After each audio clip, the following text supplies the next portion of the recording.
Ano naman sila sa soft opening mo sa Quezon City?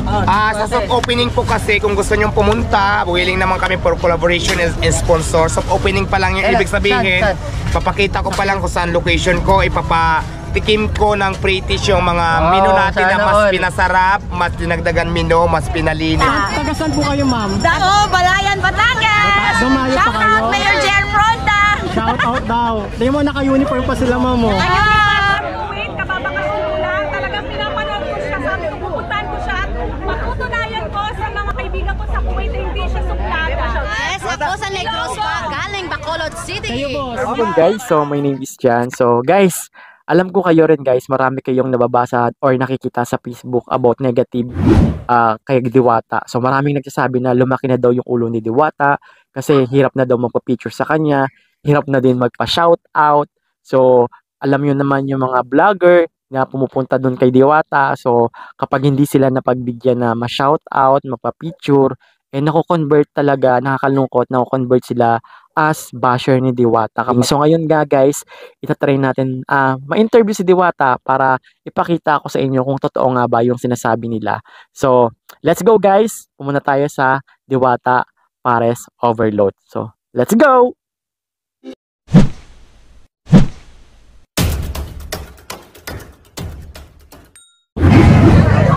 Hi everyone guys, so andito tayo ngayon sa Diwata Pares Overload at ngayon ay araw ng Tuesday, May 21. Ngayon guys, kung makikita nyo, nandito ngayon si Diwata at nagpapa-picture sa kanya yung mga tao. Ayan, papakita ko sa inyo guys ha. Talaga kitang-kita ang madam! Ayan si madam mo nag-e-enjoy. Ay, mabait po si Diwata, hindi suplada. Nakapagpa-picture po ba kayo? Yes po! Ganda namin, kasama si Diwata. Taga saan po kayo, ma'am? Dao, Balayan, Batangas! Dumayo pa Shout kayo? out Mayor Jer Fronda! Shout out daw. Di mo naka-uniform pa sila, ma'am mo. Galing Batangas. Galing Batangas, Balayan, Batangas! Chito Pao family. Po, Chito Pao family. hahanapin namin kayo. So ayan, maraming salamat po. Thank you! Cavite, Baka may gusto kayong shout out. Cavite. Pangalan mo, Lola? Pangalan nyo? Ma, pahindilan. Ayan, ma'am. Ayan, hello po. Shout Galing out. Cavite. Thank you kayo, kuya. Ayaw po na pinuntahan ko, galing ako Davao. Davao para lang makita si Diwata. Ako lang si Diwata. Andyan siya ngayon na. Opo, napapuso po. Nakapicture na po. Thank you. Thank you po. Nakapagpa-picture ka ba, Nay? Opo. Oh, yan, tapos na. Si kuya tapos na rin. Tapos na rin po. Anong masasabi mo kay Diwata? Mabait naman siya. Sana hindi magbago. Sa mga nang babash, sa mga nasa inyo. Mismo, mga customer talaga. Ma'am, taga saan kayo? From Kuwait. From Kuwait, kababakasunod lang. Talagang pinapanood ko siya. Sabi ko, pupuntahan ko siya. Patutunayan ko sa mga kaibigan ko sa Kuwait na hindi siya suplada. Nakakain na ba kayo, ma'am? Ngayon pa lang, bimbila na kami. Buti na tsempohan namin talaga siya. Sobrang saya. So anong pagkain yung gusto niyo tikman dito? So, of course, yung Chicken Joy.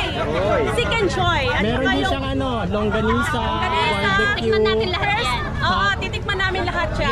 Dito sa Pilipinas, ma'am, taga saan yung location nyo dito sa Pilipinas? Padlakan, Maynila kami. Taga Pampanga. Yes, ako sa Negros pa, galing Bacolod City. Kayo, boss. Oh, ma'am, patatabihin ko sa iyo na si Diwata. Ayan, so.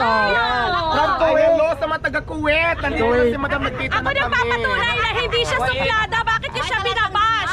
Yun nga. Oo, sabi yung mga dinar natin. Ayan, Ayan, naibigay na, ma'am. Naibigay na. baka naman ibas na naman yan, ma'am. Magbibigay Maglabas ka. tayo ng dinar. Baka naman may mahal na naman dyan, madam. Mahal na naman yan. Oh, ayan, may $1 ako para kay Diwata. So, winner, mag-wallet. Ayan na, binigyan ako, madam. Wala ko nangingi. Baka may kumahol na naman ka. Sa mga basher. Di ba, madam, hindi ako nanghingi? Kusang binigay yan, guys. Diwata, pa-shoutout ka naman. Walang-wala naman yung ano ko, yung Saudi gold ko sa Mga iyo. piki man ito ka. Masabi ng may gold. Diwata, pa-shoutout naman Team Pagkakaisa, Team Mamshi and Popshi and Team Team Haller Pagkakaisa, Haller. Team Mamsi, Team Papsi, and Haller Haller. Thank you. Thank you, madam. Thank you. Enjoy. Kain na kami. Enjoy your food, ma'am. Yan o. Sa Diwata pa, shoutout ng Karina Store. Karina Store, hello. Shoutout sa inyo dyan. Thank you, Madam Diwata. Mabait, mabait. Ang bait natin. ayan guys, patunay na welcome pa rin kayo lahat dito sa Diwata Pares. Basta kailangan nyo lang mag-antay, be patient lang kasi minsan... Lagi kita na mapanood dito. Ha? Lagi kita na mapanood dito. Sino? Ikaw. Ayaw ka ba napanood mo? Lahat na pagkain nakain mo na. Thank you. Subscribe mo naman ako, nakasubscribe ako sa'yo. Salamat. Yung sa atin nag-antay. Sige, ano ko na lang po. Salamat. Kuya, anong YouTube nyo? Chitsu po family po. Okay. Ma'am, kumakain. Enjoy your meal, sir. Tama-tama, nagde-date sila ma'am dito. Sweet. Yan. Ano to? Sino gumawa nito? Opo, yan. Magkano yung ganito mo? 60. Ano pa meron? Gawa mo ba to? O hinango mo lang? Okay na to Nano na. Ayan o, 60 pesos. Taga saan kayo? Ano po, Bulacan po na 60 pesos to. Opo. Pringles. Sorry po. O, bilang ko na lang kayo, dalawa. Salamat po. Dito magkano to? Same lang din po. 60 rin. May plastic ba kayo? Ito magkano to? 25. 25 pesos. Patingin nga ako. 25. 25. Oh, ayan na. Gaya, ano oh. Magkano lahat yan? Nagtitinda sila rito kay Diwata. 170 po. Magkano lang? Ano pangalan mo? Kayo. Thank you po. Thank you. Ako na ako magawa. Thank you. Ayan si Diwata, guys. Dito ko sa pa. Selfie na lang. Ganyan lang ang kahirapan sa buhay para sumuko tayo, lumaban tayo. Tama. Tama. Laban. Tayo sa'yo. Laban. Yeah. Ito, lahat. Pag yung tapos ng iba naman. Okay, okay. Ako naman. Thank you ha, thank you. Yes. Pagkatapos ng iba naman. Okay, last 5 minutes Diwata, na may invite mo meeting naman ako. sila sa soft opening mo sa Quezon City. Sa soft opening po kasi kung gusto nyong pumunta, willing naman kami for collaboration and sponsor. Soft opening pa lang yung ibig sabihin. Papakita ko pa lang kung saan location ko, ipapatikim ko ng pre-dish yung mga menu natin na mas pinasarap, mas dinagdagan menu, mas pinalinis at mas inimprove. Saan sa Quezon City para? Bawal pa sabihin, abangan nyo bago mag soft opening, ibibigay ko na sa inyo. Bawal pa kasi ngayon dahil malayo pa naman yung 26, baka maunahan nyo ako mag-flex. Oh, yun na. May aircon, Maraming salamat, Diwata. May swimming pool, may swimming pool. Walang swimming pool pa. Oh, ayan. Beach yung papatayo Ipa ni ko kasing yaman Diwata. ni Madam Rosmar para magpagawa ng swimming pool. Ayan, maraming salamat. Pero kahit wala natin siya na inopit masilokin na Wala pa pero kung Salamat mamahin, no! Magandang hapon po! Sa lahat po ng mga vlogger ni Mama na nanonood, maraming salamat and welcome to Diwata Pares Overload! Kung may hiwaga, may impacta, may impacta! Mama, ano yung ano mo? Facebook page mo? I-add nyo ko, ang page ko ay Impacta. Impacta. Okay? Meron kang YouTube channel. Wala pa, gagawa pa ng Magawa ka na ng YouTube channel para No! subscribe sa'yo. Impacta. Maraming salamat, Mama. Sana ay supportahan niyo po rin ang vlog ni Mama. So Maraming ayan guys, si salamat. Ma'am Impacta. Pag pupunta kayo dito kay Diwata, meron siya rito tinitinda. Alam niyo ba kung ano tinitinda niya? Mineral water. Mineral water. Saan ka matatagpuan? Dito nang araw-araw yan. So, Araw-araw ayan. walang pahinga. Pag kailangan nyo ng tubig, dito yung pwesto niya sa may gate. Yeah. Dito ka mama, dito ka Sa sa may entrada ano. mismo ng Diwata Pares Overload. Hello! Ayan siya. Magandang hapon. Sana ho ay dalawin nyo ang pinakamagandang impacta. Dito lang ho, sa Diwata Pares Overload. So ayan ha, tangkilikin nyo yung produkto niya rito. Dito lang siya nakaupo sa may ano, Upuan. mineral water yung kanyang binibenta. So ayun na nga guys, so nakita nyo naman guys na pagbigyan tayo ni Diwata na makapag-interview kahit papano at marami rin naman na pagbigyan ng time para makapagpa-picture. Actually ginagawa ni Diwata after 30 minutes lumalabas siya para makapagpa-picture sa mga kumakain sa kanya. So sana maintindihan nyo rin yung sitwasyon ni Diwata na siya lang yung nagmo-monitor ng kanyang negosyo 24 hours, wala siyang katulong. So sabihin naman natin na hindi naman lahat ng tao niya is concerned sa negosyo niya. walang ibang magiging concern sa negosyo niya kundi yung may-ari.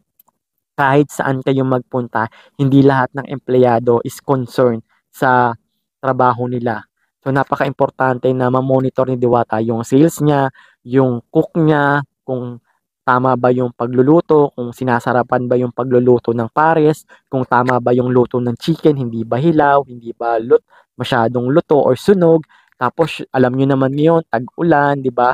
Iniisip din 'yan kung ano, kamusta na ba yung tent natin, baka umulan ng malakas walang kakain 'yan, 'di ba? So kahit nakikita niyo na sa opisina si Diwata, tumatakbo yung isip niyan, promise, nai-stress yan.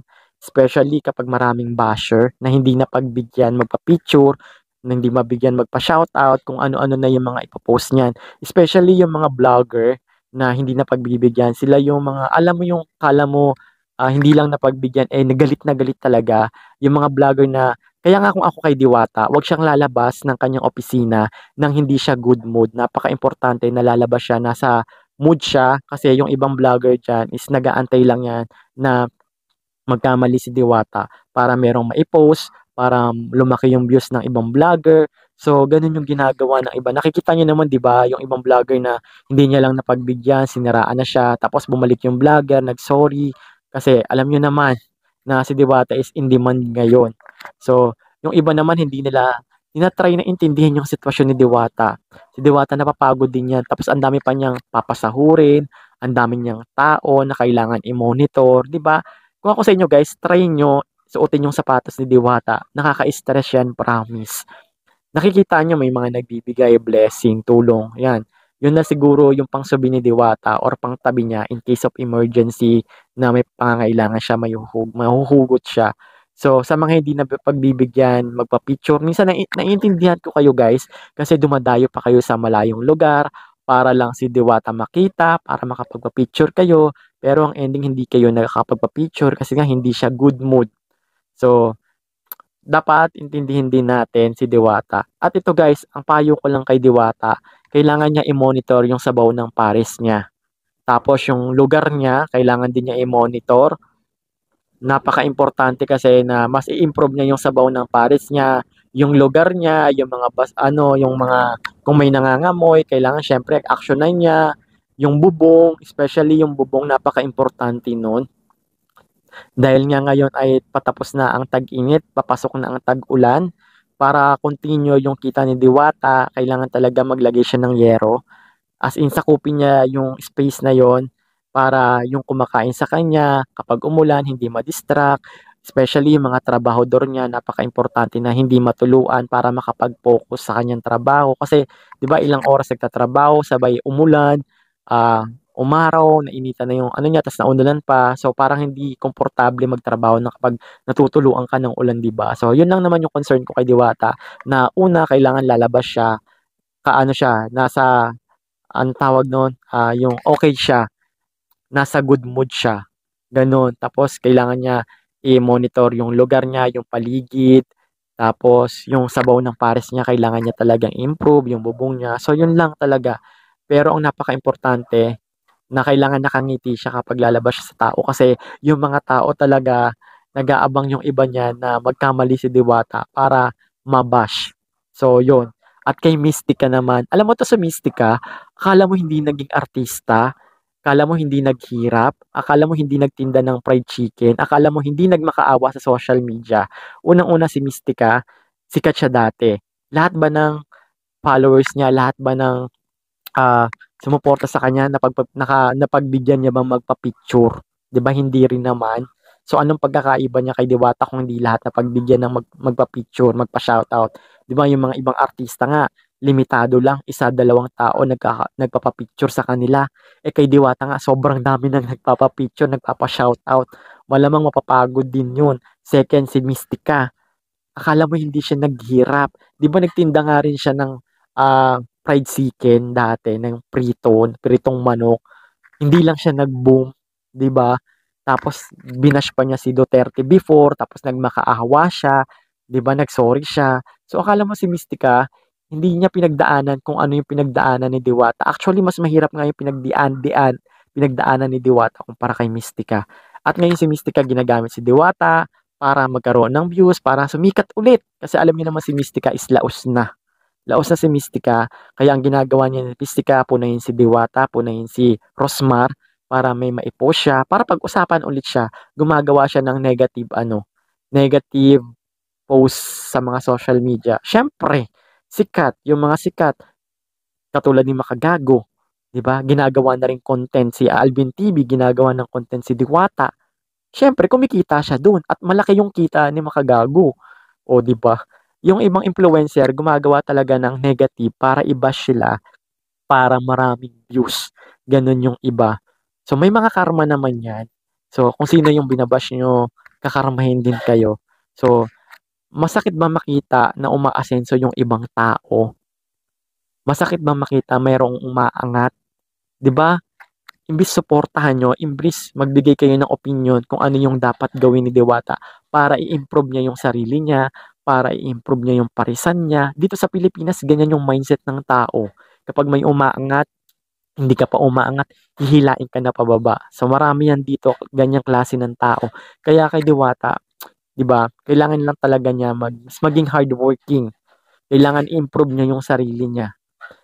Hindi para sa iba, kundi para sa sarili niya, para sa negosyo niya. Para kapag lalo pa siyang pumatok, yung iba mas lalong magalit sa kanya kasi yung iba galit-galit na hinihila na siya pababa, hindi nila mahatak pababa si Diwata. Kasi marami rin talagang sumusuporta kay Diwata. And yun lang guys, that's it for today's video. And please, support my YouTube channel, Chitsupao Family. At meron din po akong Facebook page na Chitsupao Family at aking TikTok account na Chitsupao Family. So, huwag niyong kalimutan na i-subscribe at i-hit ang notification bell icon on para ma-notify po kayo sa mga susunod nating panibagong video na gagawin dito po sa aking YouTube channel. So, maraming salamat po. Please like, comment po kayo dyan kung ano ba yung dapat na improve ni Diwata sa sarili niya para mas mapabuti siya. Hindi para ikasama niya. So, yun lang guys. Maraming salamat po. At see you on my next vlog. Bye-bye po. Thank you.